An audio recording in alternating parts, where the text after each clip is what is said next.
तो दिल्ली वालों समझ जाओ कि अरविंद केजरीवाल तुमसे वोट लेंगे। SC ST OBC minority diamond परिवार के लोगों, सिर्फ ये अरविंद केजरीवाल आपसे वोट लेंगे और अमीर जब बनाने की बारी आएगी तो ये अपनी जाति के लोगों को बनाएंगे।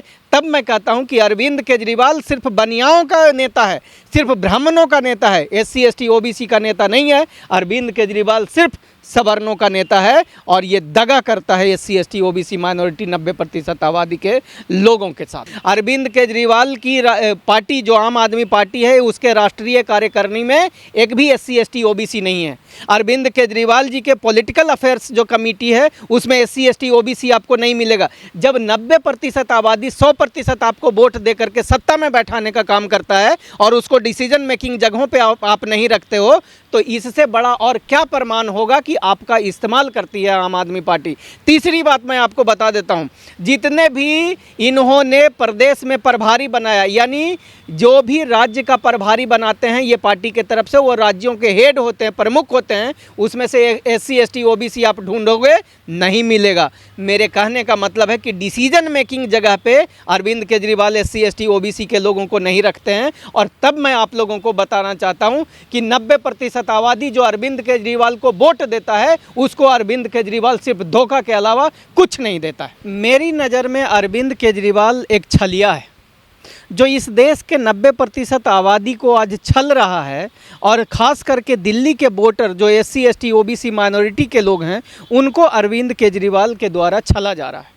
आपको याद होगा जब अरविंद केजरीवाल जेल से बाहर आए तो वो एक भाषण दिए। उस भाषण में बाबा साहब अम्बेडकर का नाम उन्होंने लगभग 50 बार लिया और रेफरेंस भी दिया बाबा साहब, जैसे आपने उन्होंने इस प्रकार से रेफरेंस दिया जाता है। तो बाबा साहब को रेफरेंस में भी उन्होंने अपनी एक बयान जो 15-20 मिनट का था उनका, उसमें लगभग बाबा साहब अम्बेडकर को 50 बार नाम लिया और 50 बार उनका रेफरेंस से बात किया। मैं ये कहना चाहता हूँ और दिल्ली वालों को ये बताना चाहता हूँ कि बाबा साहब अम्बेडकर अरविंद केजरीवाल को तब याद आए जब वो जेल चले गए, जब वो सत्ता में काबिज हो जाते हैं। लेकिन और उनको क्या याद आता है? बाबा साहब अम्बेडकर ने जो अपने प्रियम्बल में भारत के संविधान में लिखा था, इक्वालिटी, लिबर्टी, और इसकी बात वो करते हैं, और फ्रेटर्निटी, इक्वालिटी, लिबर्टी और फ्रेटर्निटी की बात करते हैं। मैं अरविंद केजरीवाल से पूछना चाहता हूं कि माननीय अरविंद केजरीवाल जी, दिल्ली के मुख्यमंत्री, आप मुझे ये बता दीजिए कि दिल्ली की जो 90% आबादी है, इन्होंने आपको वोट दे करके 60 और 67 सीटें, 62 और 67 सीटें देने का काम किया, लेकिन इन्हीं SC ST OBC माइनॉरिटी, जिसे आजकल हम डायमंड परिवार कहते हैं, उनके लोगों को सरकार में आप जगह नहीं देते हो। और सरकार में जगह देने का मतलब क्या होता है? सरकार में जगह देने का मतलब होता है कि अरविंद केजरीवाल जी, जब आपके सरकार का बजट एक साल का दिल्ली का 76,000 करोड़ रुपया है, तो उसमें कम से कम 90% आबादी वालों को 90% हिस्सेदारी या उनके विकास के लिए वो पैसा खर्च होना चाहिए। दूसरी बात, दिल्ली की सरकार मुझे लगता है कि 60,000 करोड़ से कम रुपया खर्च नहीं करता है एक साल में ठेकेदारी के माध्यम से। मुझे बता दो अरविंद केजरीवाल जी, जो पिछले 10 सालों में 1 लाख करोड़ से ज़्यादा रुपया ठेकेदारी के माध्यम से आपने दिल्ली में विकास के कार्यों में खर्च किया, लेकिन उस 1 लाख करोड़ रुपये में कितना रुपया का ठेकेदार आपने SC ST OBC और माइनॉरिटी के लोगों को बनाया? इस बार जब जेल से छूटकर आए केजरीवाल जी, वो ना तो महात्मा गांधी की समाधि पर गए, ना बाबा साहब के यहाँ फूल चढ़ाने गए चरणों में। वो इस बार जो है मंदिर में गए हैं हनुमान के। तो लोग कह रहे हैं कि ये तो भगत सिंह की बात करते हैं, बाबा साहब की बात करते हैं, संविधान की बात करते हैं, तो इस बार इन्होंने जो है मंदिर में कैसे माथा टेक दिया पहले जा करके?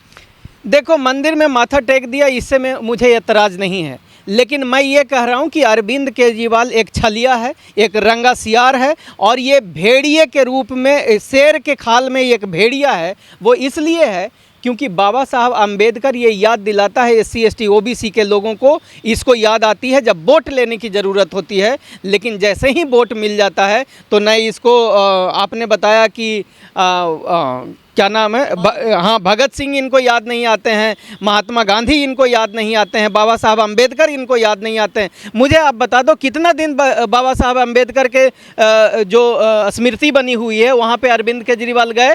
अरविंद केजरीवाल सिर्फ तब जाएंगे जब इनको वोट की ज़रूरत होगी। जो बाबा साहब के फॉलोअर्स हैं उनको लुभाने के लिए ये वहाँ जाएंगे, लेकिन इनकी आत्मा मंदिर में जाएगी और शरीर इनका बाबा साहब अम्बेडकर का नाम लेगा। तो क्या धोखा दे रहे हैं दलितों को ये?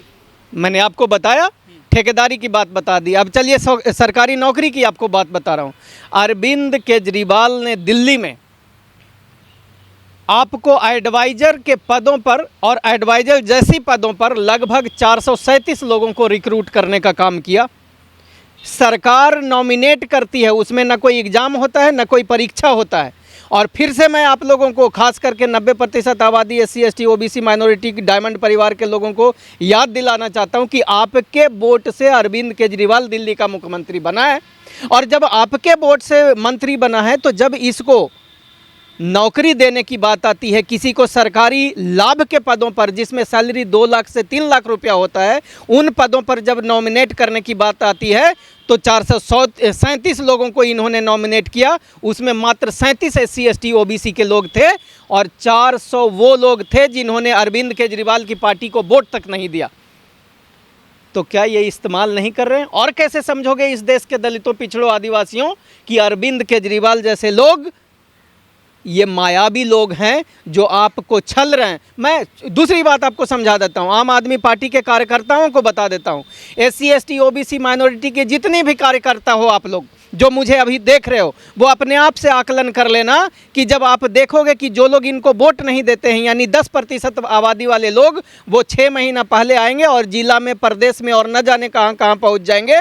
और दलित, पिछड़े, आदिवासी लोग जो इस पार्टी में कार्यकर्ता के रूप में काम कर रहे हैं वो वहीं के वहीं रहेंगे, या बहुत पहुंचेंगे तो विधानसभा पहुंचेंगे, नहीं तो SC ST OBC वाली पदों पर पहुंचेंगे। मेरी आपके सवाल में ही आपको जवाब मिल गया और वो मेरी बातों को और मजबूत करता है। जो बात मैं लगातार कह रहा हूं कि अरविंद केजरीवाल 90% आबादी को धोखा देता है, उसमें ये बात बताना मैं भूल गया कि राज्यसभा में चाहे दिल्ली से हो, बनिया और राजपूत को दिल्ली से भेजा गया, वो पंजाब से आप देखो एक भी SC ST OBC नहीं, जबकि पंजाब में SC का आबादी 30% है। मेरे भाइयों, पंजाब में SCओं ने ही वोट दे करके पंजाब में अरविंद केजरीवाल की सरकार बनाया, लेकिन वहाँ से इसको जब राज्यसभा यानी पैसा के जगह पे भेजना था, पावर के जगह पे भेजना था, जहाँ ताकत और सत्ता मिलती, दलितों और पिछड़ों को मजबूती मिलती, उस जगह पे इसको दलित और पिछड़े दिखाई नहीं देते हैं। उस समय इसको बाबा साहब अम्बेडकर याद नहीं आते हैं। बाबा साहब अम्बेडकर इसको तब याद आते हैं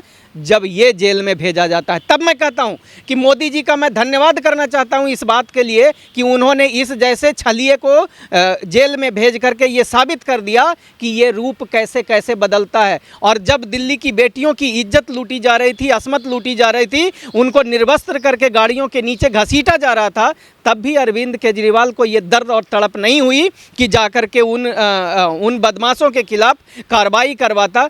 उसमें कोर्ट को संज्ञान लेना पड़ा और उसके बाद जो है वहाँ पे FIR रजिस्टर होता है। यहाँ पे एक हॉस्पिटल है, उस हॉस्पिटल में एक दलित महिला जिसकी 5 बच्चे थे, उसकी उम्र 40 साल थी, उस बच्चे को, आपको पता होना चाहिए, उस बच्चे को वहाँ के ब्राह्मणवादी मानसिकता के लोगों ने रेप करके हॉस्पिटल के अंदर मार दिया और उसके खिलाफ FIR तक नहीं हो रहा था और उसमें अरविंद केजरीवाल को वो बेटियां दिखाई नहीं दी। तो मेरे मन में एक सवाल पैदा होता है और पीड़ा पैदा होती है कि क्या अरविंद केजरीवाल के घरों की महिलाओं के साथ जब इस प्रकार के दुर्व्यवहार होगा और कृत्य होगा, तब उसको दलितों और पिछड़ों की बेटियों का दर्द दिखाई देगा? मैं सवाल पूछ रहा हूँ आपसे। संदीप वाल्मीकि हों, चाहे राजेंद्र पाल गौतम हो, चाहे ये राजकुमार आनंद हो, ये तीनों ही हटा दिए गए हैं, अपनी मर्जी से हटे हैं। आखिर दलितों को मंत्री पद क्यों इसमें ज़्यादा दिन नहीं मिल पाता है आम आदमी पार्टी में दिल्ली में? देखिए, मैं एक बात आपको फिर से समझाता हूँ। मेरे दलित, पिछड़े, आदिवासी और डायमंड परिवार के लोगों, माइनॉरिटी, आप लोगों को नहीं समझ में आता है। मैंने आपको क्या बताया, डिसीजन मेकिंग जो तय करता है कि विधायक कौन बनेगा, काउंसलर कौन बनेगा, मंत्री कौन बनेगा, मुख्यमंत्री कौन बनेगा, जब उन्हीं पदों पर SC ST OBC के लोग नहीं होंगे, तो जब तक आप मेरे फायदे के हो जब तक आप अपने SC ST OBC माइनॉरिटी की आवाज़ नहीं उठा रहे हो तब तक हम आपको मंत्री, विधायक और काउंसलर रखेंगे। जिस दिन आपने SC ST OBC माइनॉरिटी के हक और अधिकार की बात करने लगी, मैं आपको पद से हटा के दूसरे जो मेरे चापलूस तलवे चाटने वाले आएंगे, मैं उनको अपना मंत्री और विधायक बनाने का काम करूंगा। तो तब मैं फिर से आपको इसके माध्यम से, इस उदाहरण के माध्यम से बताता हूं कि जिस राजनीतिक पार्टी में डिसीजन मेकिंग जगहों पर SC ST OBC माइनॉरिटी यानी डायमंड परिवार का 90% नहीं है, वो राजनीतिक पार्टी और वो नेता हमारे नहीं हैं। आम आदमी पार्टी सरकार में मंत्री राजकुमार आनंद ने खुद मोर्चा खोल रखा है आम आदमी पार्टी के खिलाफ। लेकिन मेरा सवाल है कि मोर्चा वही वाली बात है। मैं तो कहता हूँ स्वागत है, मेरे बड़े भाई हैं वो राजकुमार आनंद जी, और जितना भी SC ST OBC के लोग हैं वो सब मेरे भाई हैं, मेरे अपने हैं, मेरे खून हैं और मैं उनका हूँ। जब जागा तभी सवेरा। चलो शुरुआत तो उन्होंने किया, स्वागत है। और अरविंद केजरीवाल ने जितनी गंदगियां फैलाई है, आप बताना मंत्री जी कि किस प्रकार से दलितों के जो पैसे आवंटित हुए उनके विकास के लिए पिछले 10 साल में लगभग 50,000 करोड़ रुपया दिल्ली में आवंटित हुआ, और उस पैसा को आम आदमी पार्टी की सरकार ने दूसरे मद में खर्च कर दिया, जो एक प्रकार का क्राइम है, संवैधानिक क्राइम है। आप इस बात को उजागर करना, मैं तो अपने मंत्री जी से ये भी कहना चाहता हूँ।